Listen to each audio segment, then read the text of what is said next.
Hey everyone, तो आज की इस वीडियो में हम करने जा रहे हैं ह्यूमन डेवलपमेंट रिपोर्ट 2023-24 घटना चक्र में। इसके बारे में काफ़ी डिटेल में एक पेज दे रखा है। यहाँ पे हमने क्या किया है, यहाँ पे हमने इसके शॉर्ट नोट्स बनाए हैं ताकि हम इसको इजीली याद रख सकें, और जो चीज़ अलग अलग दे रखी थी उनको भी एक जगह कंबाइंड कर लिया है इसमें, ताकि हम कंपेयर करके ईजीली याद कर सकें। तो फिर इसको शुरू करते हैं। आज हम पढ़ने वाले हैं ह्यूमन डेवलपमेंट रिपोर्ट 2023-24। सबसे पहले देखते हैं ह्यूमन डेवलपमेंट रिपोर्ट को आखिर शुरुआत कब से हुई थी। तो इसको 1990 से स्टार्ट किया गया था।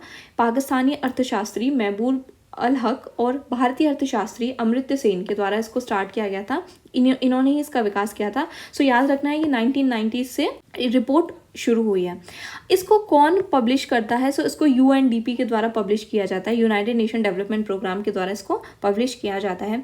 मोस्टली ये बताती है कि ग्लोबल लेवल पे कितना विकास हो रहा है, ठीक है। उसके बारे में हमें ओवरऑल आइडिया देती है कि कौन कौन सी कंट्रीज बहुत अच्छा परफॉर्म कर रही हैं, कौन सी कंट्रीज जो है अच्छा परफॉर्म नहीं कर रही हैं, किसका क्या स्कोर है, ठीक है। अब हम यहाँ पे देखेंगे इस साल जो ये रिपोर्ट है, इसकी थीम क्या है। इस बार इसकी थीम है breaking the gridlock, reimagining corporation in the polarised world, ठीक है। तो थीम को हमें अच्छे से याद रखना है, ठीक है। अब हम यहाँ पे देखें तो इस बार की जो रिपोर्ट है इसमें टोटल 193 कंट्रीज को लिया गया है, जिसमें से अपने भारत कहाँ है। अपना भारत है 134th रैंक के पर, और जिसने कितना स्कोर किया है, 0.644 स्कोर किया है। यदि हम पिछले वर्ष से कंपेयर करें तो इस बार जो वृद्धि हुई है वो 1.24% की क्या हुई है, यहाँ पे इंक्रीज हुई है भारत का स्कोर, ठीक है। अब 193 कंट्रीज हैं, तो आखिर लास्ट में भी तो कोई होगा। लास्ट में कौन है? लास्ट में है सोमालिया इस पे, ठीक है। अब हम यहाँ देखें तो अच्छा, इसमें क्या होता है, इसमें स्कोर्स होते हैं, जैसे 0.550 स्कोर, इससे कम, फिर इससे ऊपर। तो इसका मतलब है इससे नीचे जितना कम नंबर होगा उतना जो है बेकार परफॉर्मेंस होगी, और जितने ज़्यादा स्कोर होगा उतना ज़्यादा क्या होगी, परफॉर्मेंस अच्छी होगी, ठीक है।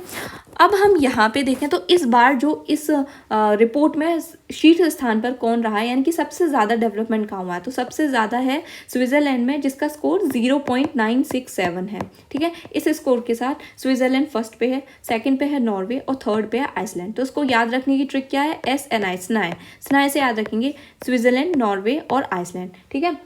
और बॉटम की कंट्रीज को देखते हैं, यानी कि आखिरी पायदान पर कौन कौन से देश जो है यहाँ पे हैं। आखिरी पायदान पे 193, सबसे लास्ट जो किसी ने सबसे बेकार स्कोर किया है वो है सोमालिया, और इसका रैंक कितना है, 0.380 के साथ सोमालिया जो है लास्ट पे है। फिर सोमालिया के बाद है, मतलब सेकेंड लास्ट कौन सा है, सेकेंड लास्ट है 192 रैंक पे सूडान। पिछले वर्ष की रिपोर्ट में याद रखें, पिछले वर्ष की रिपोर्ट में जो सूडान था वो सबसे ज़्यादा बेकार प्रदर्शन करने वाला था सूडान, लेकिन इस बार ये सेकंड लास्ट है, ठीक है।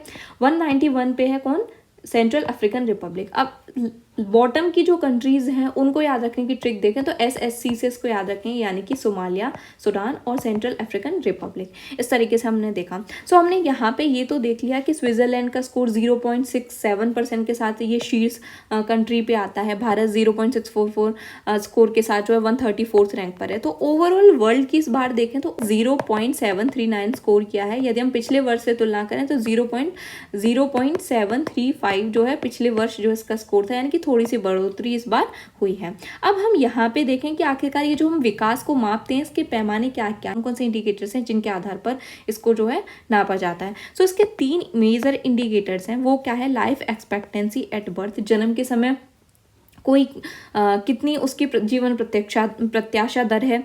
एजुकेशन के बेसिस पे देखते हैं। एजुकेशन में 2 पार्ट्स हैं, एक है मीन ईयर ऑफ एजुकेशन और दूसरा है एक्सपेक्टेड ईयर ऑफ एजुकेशन, ठीक है। फिर थर्ड है इनकम, ठीक है। इसके इंडिकेटर्स को याद रखने की ट्रिक याद रखेंगे, लाई यानी कि झूठ बोलते हैं। L is equal to life expectancy at birth, और I इज इक्वल टू है इनकम, और E is equal to education, ठीक है। अब हम यहाँ क्या देखते हैं, ओवरऑल वर्ल्ड ने इन तीनों इंडिकेटर्स पे कैसा परफॉर्म किया है और भारत ने कैसा परफॉर्म किया है। क्योंकि क्या होता है, जब हम घटना चक्र पढ़ते हैं तो वहाँ पे अलग अलग चीज़ें डिवाइड होती हैं पैराग्राफ्स में, तो थोड़ा कन्फ्यूजन क्रिएट हो जाता है, जिसकी वजह से यहाँ पे एक टेबल बनाई गई है ताकि हम दोनों में कंपेयर कर सकें और दोनों को ईजिली याद रख सकें।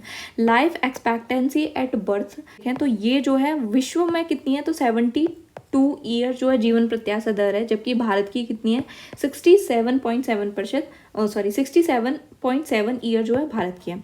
अब एजुकेशन में मीन ईयर ऑफ एजुकेशन देखें तो वर्ल्ड की कितनी है, विश्व की है 8.7 ईयर और भारत की है 6.6 years. Expected year of schooling जो है वो विश्व की है 13 वर्ष और भारत की कितनी है 12.6 वर्ष।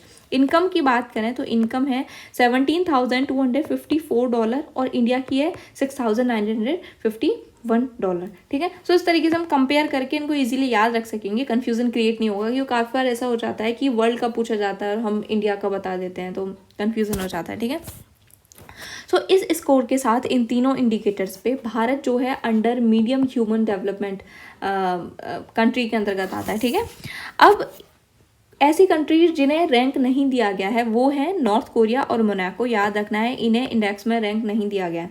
ठीक है, आगे हम देखते हैं असमानता समायोजित मानव विकास सूचकांक। इसमें जो असमानता समायोजित सूचकांक है इसमें आइसलैंड प्रथम पे है, कितना स्कोर है 0.910 स्कोर के साथ। सेकंड है नॉर्वे और डेनमार्क। IND से याद रखना है। ठीक है, कौन सा असमानता सूचकांक, असमानता को इनइक्वालिटी बोलते हैं, सो देखो इनइक्वालिटी से IND याद रख लेना। ठीक है, सो आइसलैंड, नॉर्वे और डेनमार्क है। अब हम यहाँ एक और इंडेक्स देखते हैं, that is human poverty index. Human poverty index को 1997 से स्टार्ट किया गया था गरीबी मापने के लिए। फिर 2010 में मल्टी डायमेंशनली पॉवर्टी इंडेक्स आया। ये जो मल्टी डायमेंशनल पॉवर्टी इंडेक्स है किसके द्वारा रिलीज़ किया जाता है, तो UNDP और OPHI के द्वारा इसको रिलीज़ किया जाता है। याद रखना है, जॉइंट रिलीज होता है ये।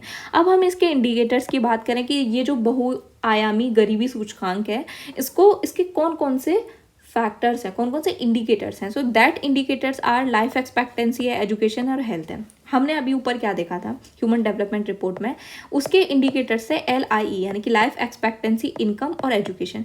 यहाँ पे हमें याद रखना है, यहाँ पे इनकम को पॉवर्टी में नहीं काउंट कर रहे हैं मल्टी डायमेंशनल, यहाँ पे हेल्थ को यहाँ पे लिया गया है। ठीक है, और 10 इसके इंडिकेटर्स होते हैं।